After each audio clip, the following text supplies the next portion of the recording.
I'm Katrina, and this is So and Tare, and today I'm going to show you a marinade that I use for quail, rabbit, chicken, and it is a wonderful, wonderful marinade. Super duper easy, and here's what I do. I use garlic, ginger, orange juice, teriyaki sauce, soy sauce, and sometimes milk, and sometimes orange peel.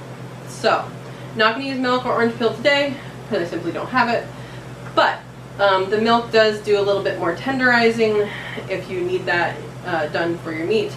The quail that I'm going to be using today is quail, homegrown quail, and I put them in a bag, about that full, zipper bag, and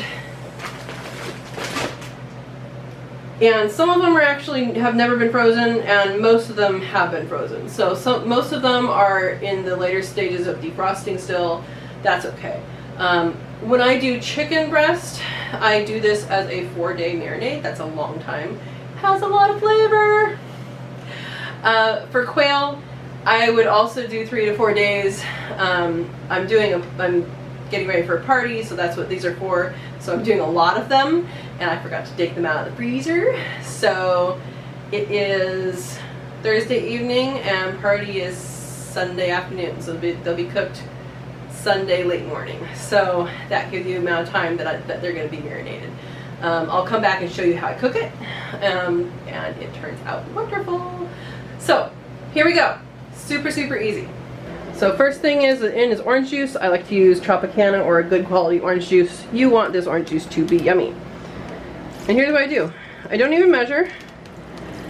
I just kind of put, you know, about that much in. It's going to be a little bit different in every bag, but that's okay. And we might adjust it later, so keep it out. Next up is teriyaki sauce. I'm not loyal to a brand, but this one is a good one.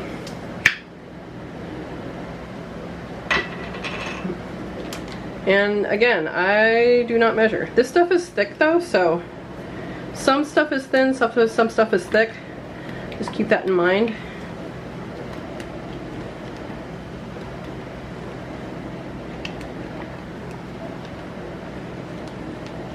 And I'm doing a lot right here, so if you're doing, you know, less than this, then, you know, do it accordingly.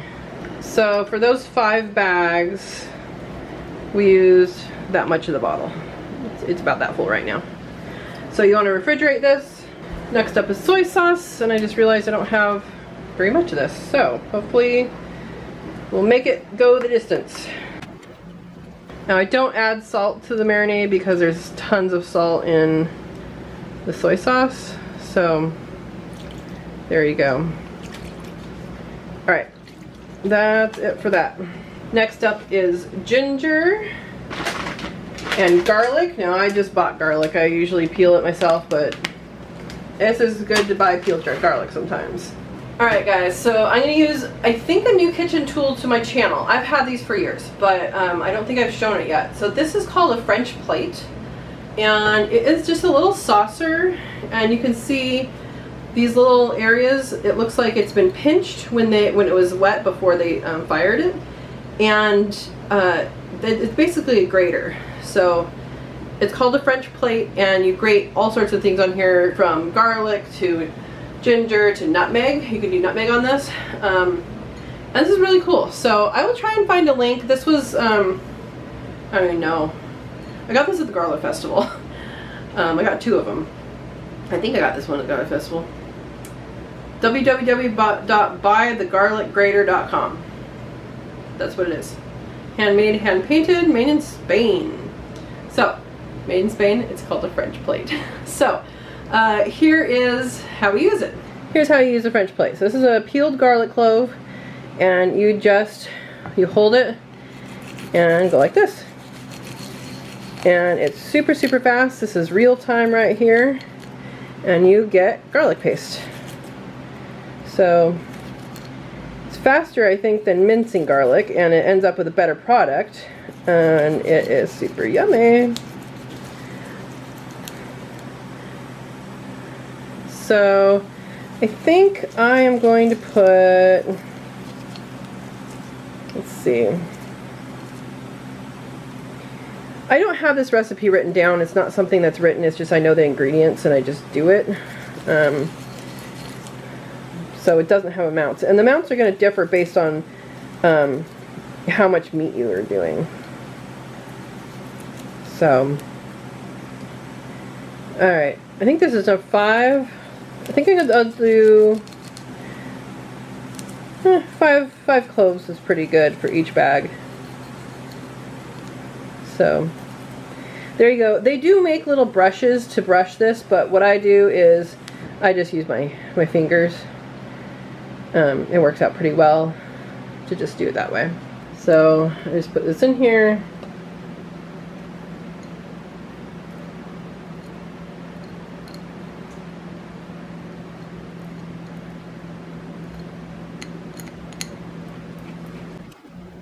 Look how nice that paste is. You can use this for all sorts of things, and it's such a useful tool.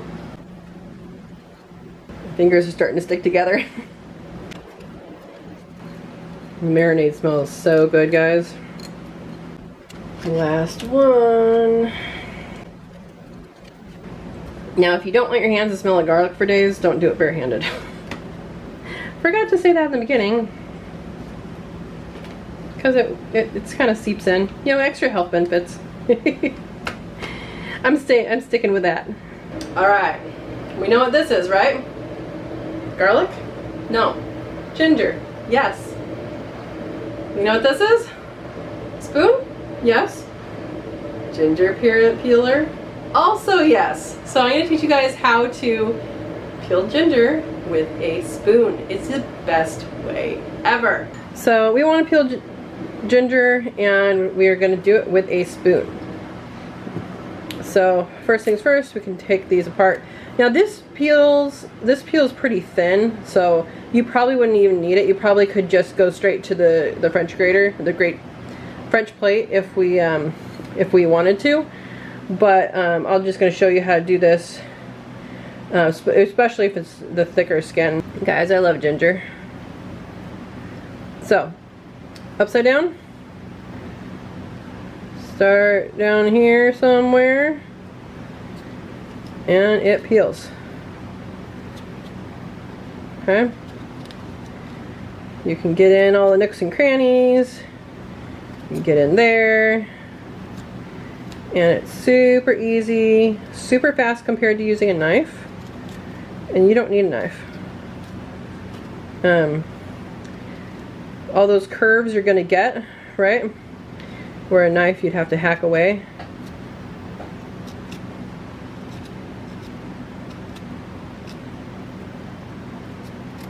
And this is how you peel ginger.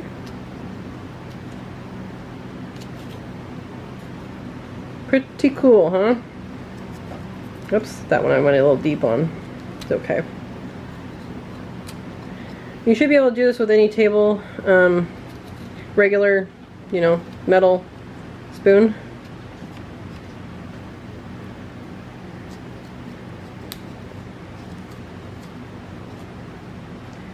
Look at that. You can even do the little armpits. Now what I like about this is it doesn't waste, it is quick, and it doesn't waste the ginger. So when you peel with a knife, there's a lot of ginger that gets wasted. There we go. Pretty good. Pretty good. Smells amazing. But look at that. I mean, this is hardly any waste at all. I think there was one I took a big chunk out of. Yeah, that's the one I took a big chunk out of. It's not even that big. So, now, this is something that I have had mold in my my worm bin, so I no longer give my worms ginger. Now you'll see with the French plate, this is going to get all the fiber out. And if I make it for like tea or something like that, I take the fiber, and that's when I had put it into the worm bin, and that did not go well. They didn't eat it, and it molded. So just a warning, if you haven't watched my video about vermiculture, I have one, and go ahead and, you know, click the link and watch that. But this is the same thing as the garlic. It is more fibrous, so it is going to have, it's not just going to disintegrate like the garlic did. It's a little more tough. You can see there's the strands right here.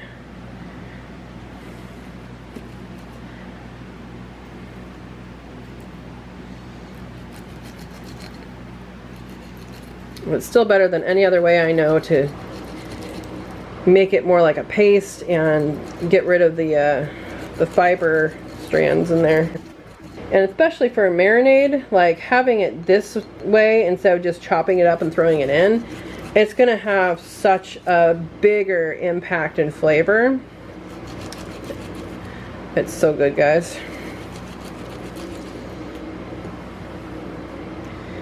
Again, if your hands are sensitive, you might want to do this bare-handed like I am. Here, let me just rip a part of that off, and you can see how much juice comes out of that. Look at that. I just take that and chew on it. Most people won't, but it has a lot of good nutrition, and man, is it spicy. Now, the younger the garlic is, the easier it's going to be for working with it for anything. But the easier it's going to go because these fiber threads are not as tough. Now, because I'm making this in a marinade, I'm just going to throw this in with it. Doesn't matter at this point, but if you're making something else, like you need a paste, like this is pretty good. Look at that. Pretty cool. And look at that color. In goes the ginger. Look at all that juice. Look at that.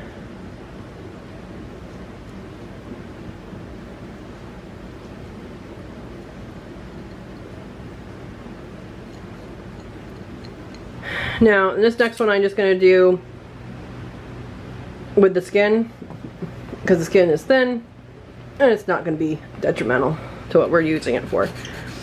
If you're going to be actually consuming that, you might want to think about peeling it, but I don't feel we need to for what we're doing. Again, there's the fiber. When working with the ginger, you can feel it. This is starting to roll back, and it just rolls back and forth when you're on it. When you feel that, you just need to move it to a different spot and do that spot for a little bit, and then move it around. So it does have a little bit of technique with the ginger, whereas the garlic is just go, go, go, and you're done. This has had the thicker skin. It might not be doing this as well, just straight without peeling, so something to consider. Younger stuff is good anyway, I think. But look at all these hairs you're not getting in there if you were to use it differently than what we're using it for. And again, because this is a marinade, I am going to put this fibery mess in there. Seriously, that's all the fiber that you get out of that little piece. That's pretty impressive, right? Like I said, you can chew on that. You can put it in some hot water, make some tea. You know, there's some good use of that still.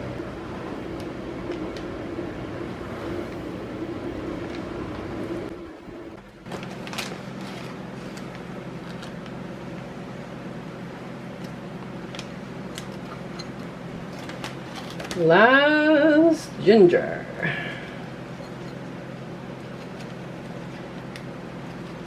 Now these aren't exact measurements. They're all about the same amount of things in each bag. But get a little bit of variety in life, right? Alright, a good way to wash this is now. If you don't wash this and it gets stuck on, it's really hard to wash.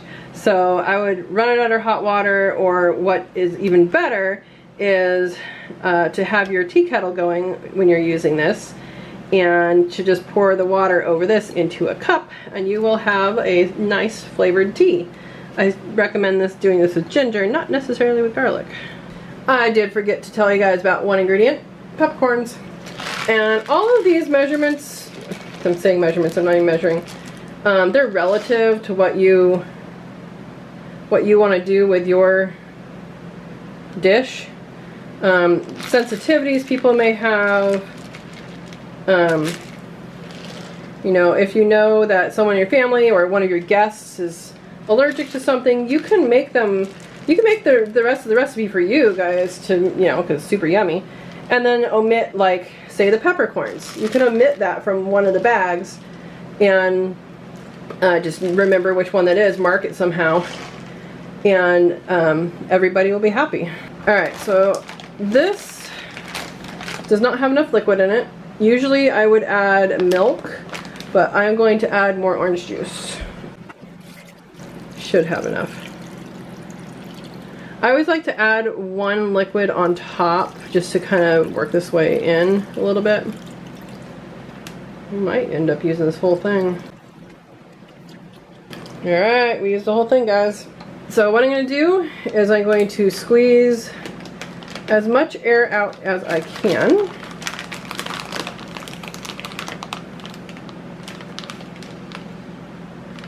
Because we don't need oxygen getting in there to the meat.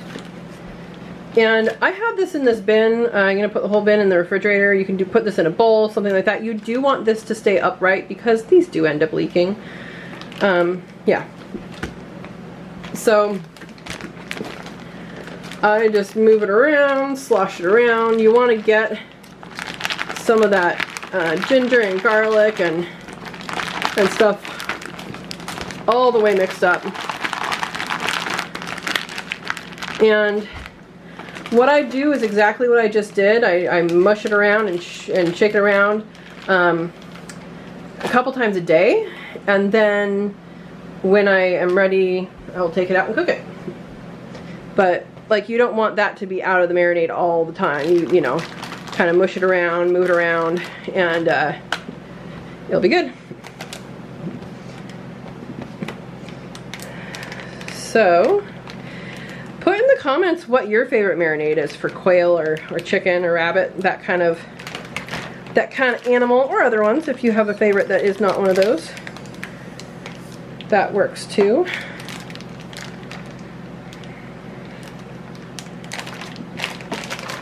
So again, see how it's not mixed up? We want it to make it, oh, all sorts of mixed up. That bag have a hole. Another reason to do it in the bin.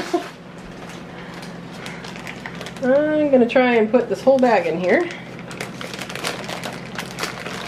That was a brand new bag too.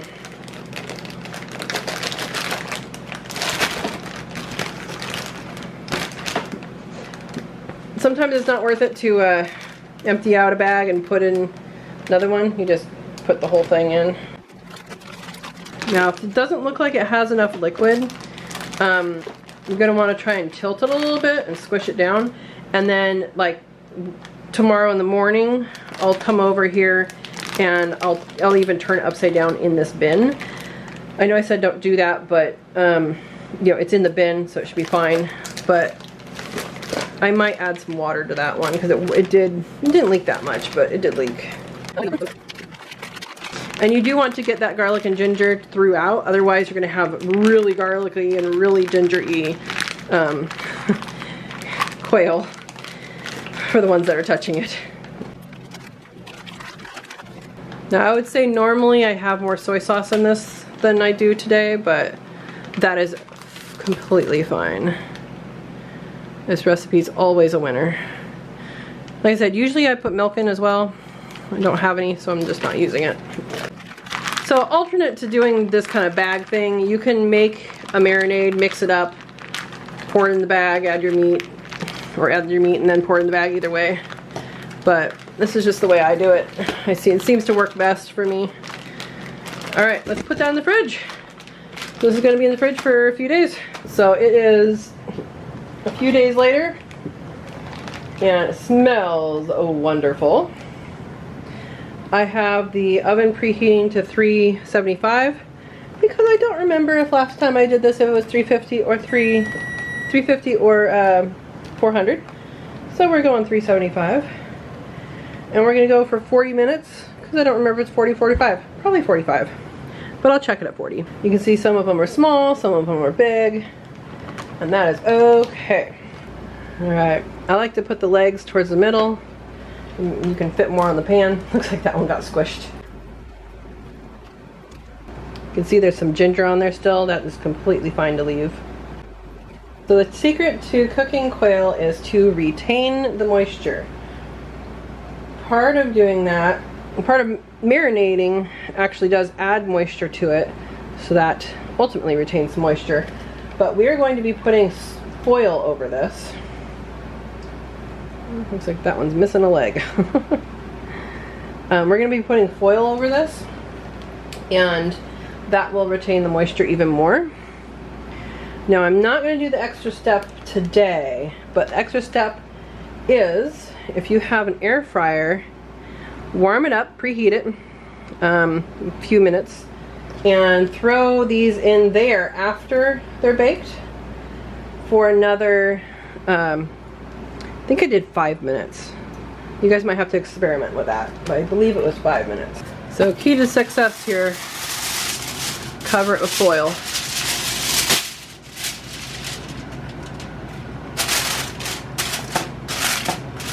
Alright, you guys might notice I have a new floor. That'll be a video soon. And we're going to set the timer, 375, 40, I'm going to do 45 minutes. There we go.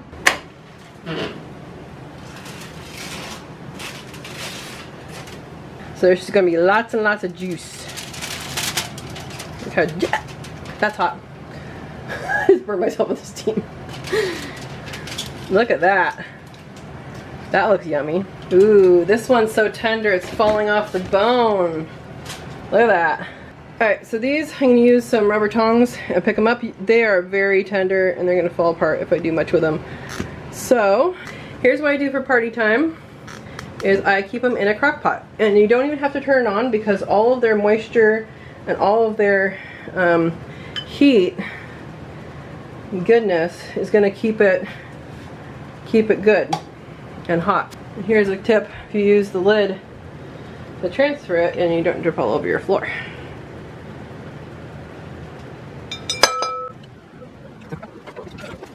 Alright, I hope everybody at the party's hungry.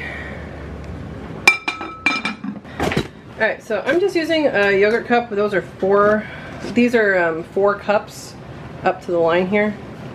And then this is a ginormous slip funnel that I have an Amazon link for in the description for you guys. Works good for lots of different things. And we're gonna save this yummy stuff. Oops, or pour it all over the floor.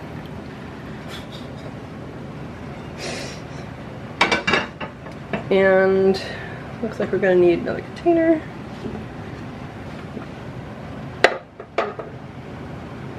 It's not really Christmas, it's just the oven mitt I have. Alright, so this is one batch. We have 1 or 2 more batches to go. But all that liquid is from the quail with the marinade in it, so it's a little extra moisture. Thank you for watching. I hope you enjoyed this. I will also be putting out a video on how to cook these in your car. Yep, cooking in your car. These are a good choice of marinade. This is a good choice for marinade for quail, chicken. I started it with chicken. And rabbit. Those all would do great, and anything close to them probably would work great as well. So thanks for watching. Please share this around, like the video, and subscribe if you haven't already subscribed. And enjoy the day. Thank you.